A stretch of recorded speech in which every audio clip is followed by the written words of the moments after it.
Insyaallah pada kesempatan kali ini kita akan bahas tentang sahabat mulia Abu Bakar As-Siddiq radhiyallahu anhu. Beliaulah khalifah yang pertama ya dari Khulafaur Rasyidin dan memiliki banyak keistimewaan yang tidak dimiliki oleh sahabat-sahabat yang lain ya. Dalam suatu riwayat disebutkan seandainya imannya Abu Bakar ditimbang dengan imannya umat, maka lebih berat imannya Abu Bakar radhiyallahu taala anhu. Nama beliau adalah Abdullah. Ada khilaf, ada yang mengatakan Abdullah, ada yang mengatakan Atiq ya. Bin Utsman. Utsman ini ayahnya Abu Bakar yang julukannya adalah Abu Quhafah. Kemudian bin Amir, bin Amr, bin Ka'ab, bin Sa'ad, kemudian bin Taim, bin Murrah, bin Ka'ab, bin Lu'ay, bin Ghalib, bin Fihr, bin Malik, kemudian seterusnya sampai kepada bin Adnan, sampai kepada Ismail alaihissalam. Tapi bertemunya Nabi SAW dengan Abu Bakar di sini bin Murrah ya. Ya, jadi ketemunya di kakek mereka namanya Murrah ya. Dan ini semua adalah keturunan dari Quraisy. Ya. Ayahnya masuk Islam ya. Masuk Islam ketika Fatu Makkah.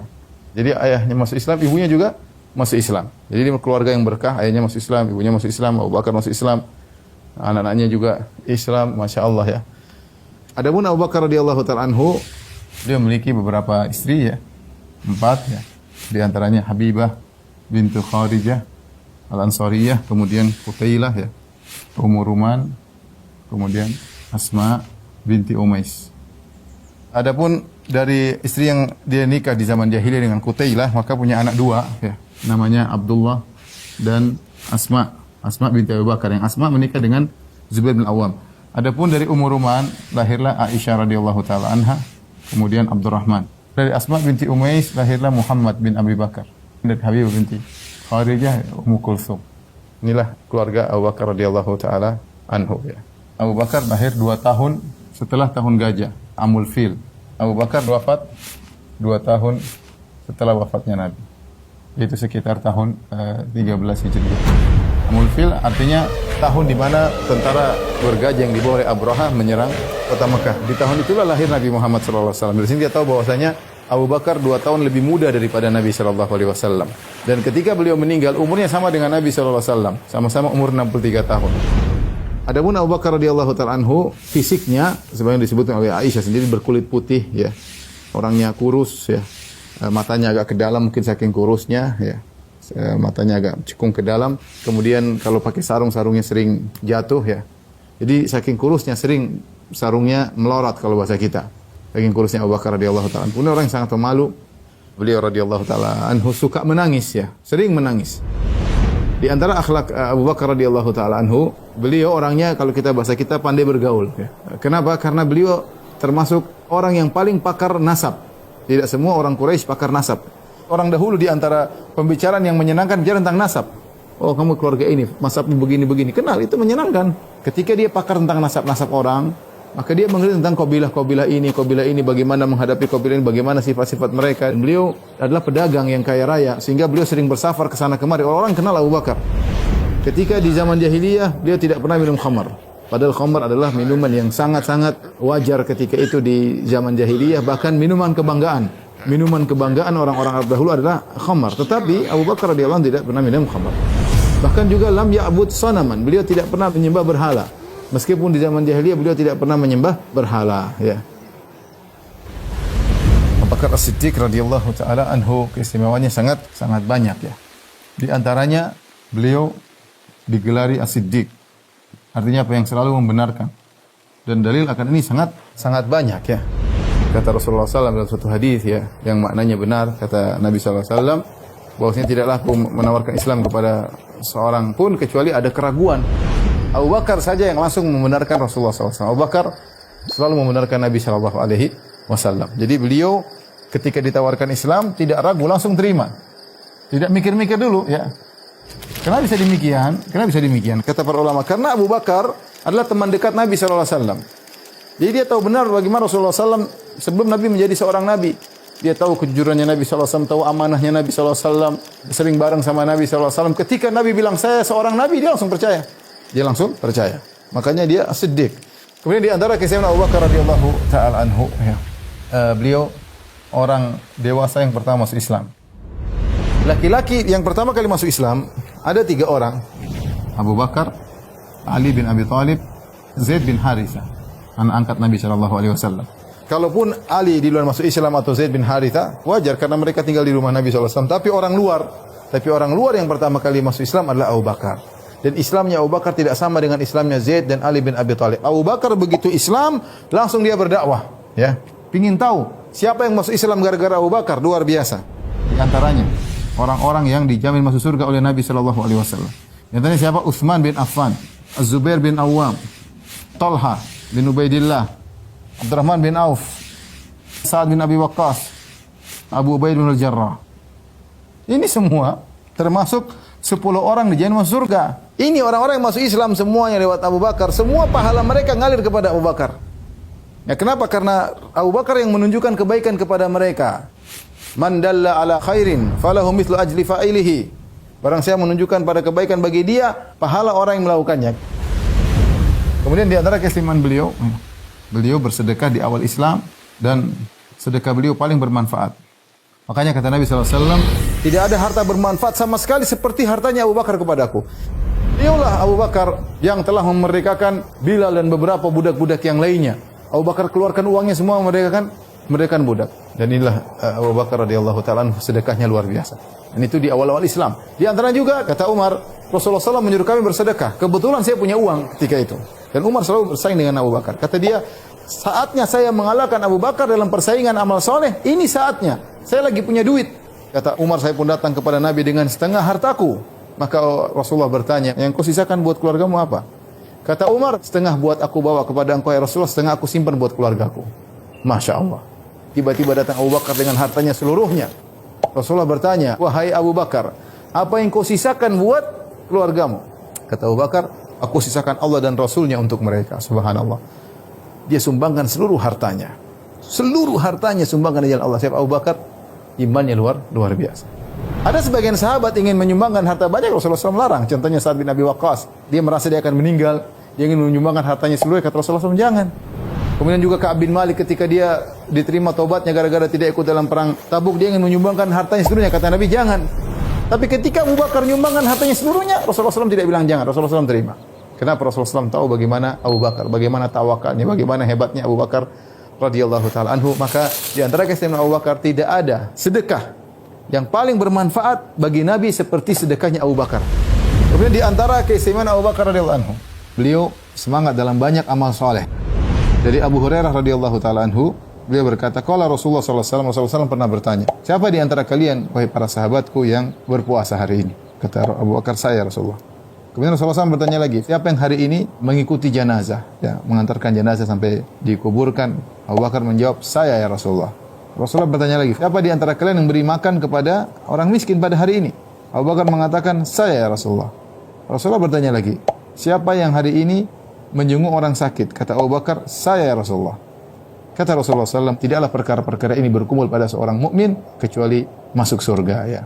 Dan menunjukkan bahwasanya beliau semangat dalam banyak amal soleh. Jadi beliau punya andil dalam banyak amal soleh. Ini beramal, itu beramal, ini beramal, itu beramal. Dan ini jarang orang yang seperti ini, ya. Jarang seperti Abu Bakar radhiyallahu ta'ala anhu.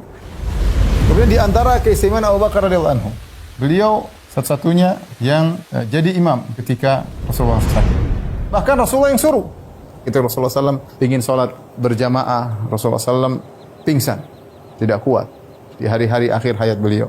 Kemudian Rasulullah SAW terbangun, minta air lagi agar beliau semangat untuk sholat berjamaah. Ketika beliau tidak mampu, beliau mengatakan, muru Abu Bakrin. Suruh Abu Bakar menjadi imam. Setelah 13 hari Rasulullah SAW sakit, pada hari Senin Rasulullah SAW meninggal, itu pada tanggal 12 Rabiul Awal, tanggal 12 Rabiul Awal tahun 11 Hijriah.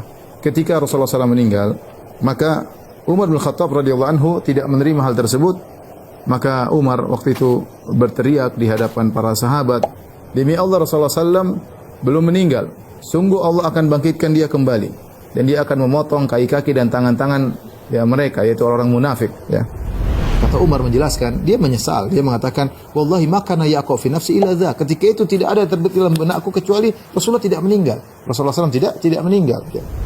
Dan orang tidak ada yang berani menegur Umar karena karismatik Umar. Dan orang pada bingung Rasulullah SAW meninggal atau tidak. Maka Abu Bakar keluar. Abu Bakar berkata, wahai yang bersumpah, tenang, jangan kemana-mana. Dia diamkan Umar. Tatkala Abu Bakar mulai ngomong, Umar diam, tidak berani ngomong di hadapan Abu Bakar radhiyallahu taala anhu.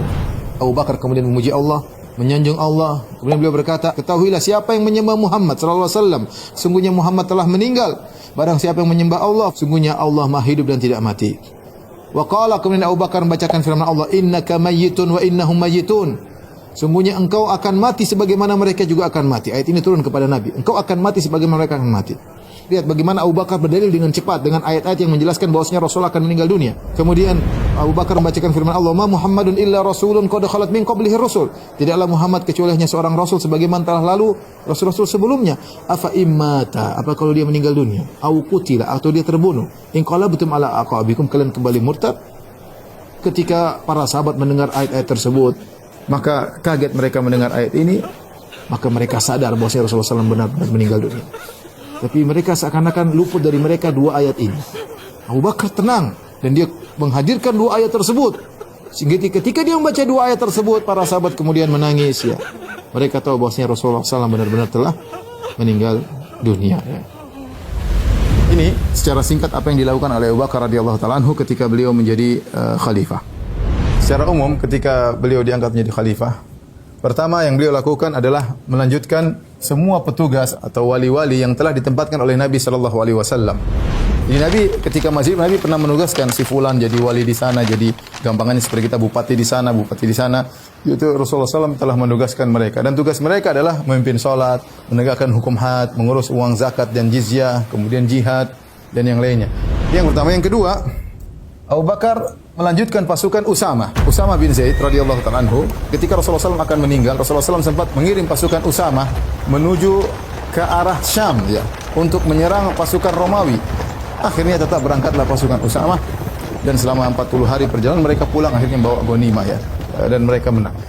Begitu pasukan Usama berangkat, muncullah sebagian orang-orang mereka siap menyerang kota Madinah. Maka Abu Bakar radhiyallahu anhu menyuruh para sahabat untuk tidur di masjid sehingga mereka senantiasa siap untuk berperang.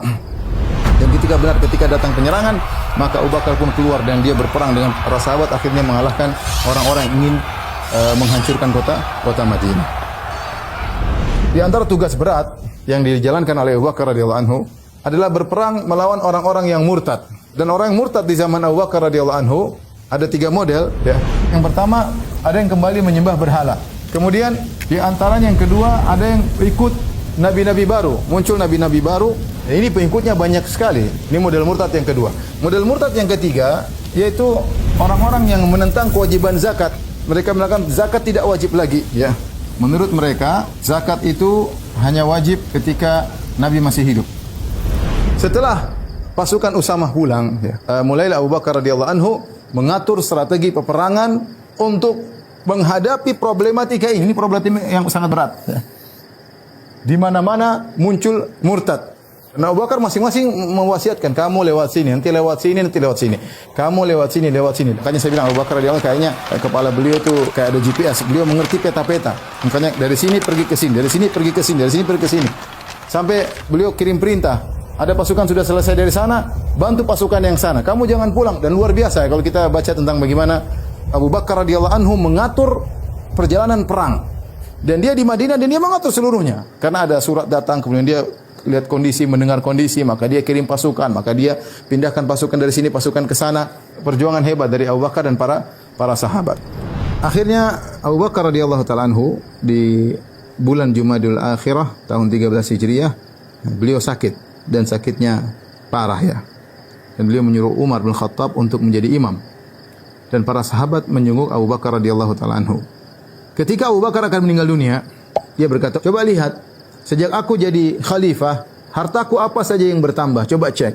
Kalau ada hartaku yang bertambah, tambahannya kirim kepada khalifah setelahku, itu kepada Umar bin Khattab radhiyallahu anhu.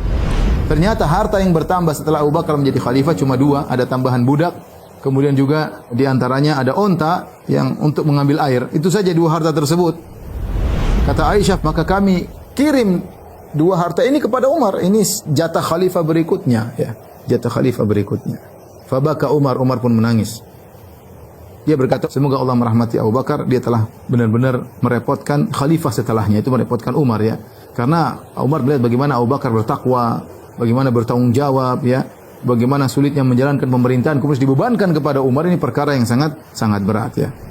Abu Bakar sakit dan akhirnya selama 15 hari, kemudian beliau pun meninggal sama pada hari Senin. Seperti wafatnya Nabi SAW, tapi kalau Nabi meninggal di waktu duha, Abu Bakar meninggal di waktu malam. Yaitu di malam Selasa, tanggal 22 Jumadil Akhirah, tahun 13 Hijriyah. Dan wafat ketika usia beliau 63 tahun, persis seperti usianya Nabi SAW. Kemudian dikuburkan di samping Nabi SAW, di mana agak mundur dari Nabi SAW, jadi menghadap kiblat. Kalau Nabi di depan, ini kepala Nabi misalnya menghadap kiblat, maka Abu Bakar agak di belakang, sama menghadap kiblat, tapi kepala Abu Bakar di pundak Nabi SAW. Nanti Umar pun demikian, Umar di pundaknya Abu Bakar radhiyallahu taala anhu. Itulah ikhwan dan akhwat yang dirahmati Allah Subhanahu wa taala yang saya sampaikan. Tentunya terlalu banyak kehebatan Abu Bakar, ini tidak cukup waktu bagi saya untuk bisa membaca kisah Abu Bakar secara lengkap ya. Kurang lebihnya saya minta maaf. Wabillahi taufiq wal hidayah. Assalamualaikum warahmatullahi wabarakatuh.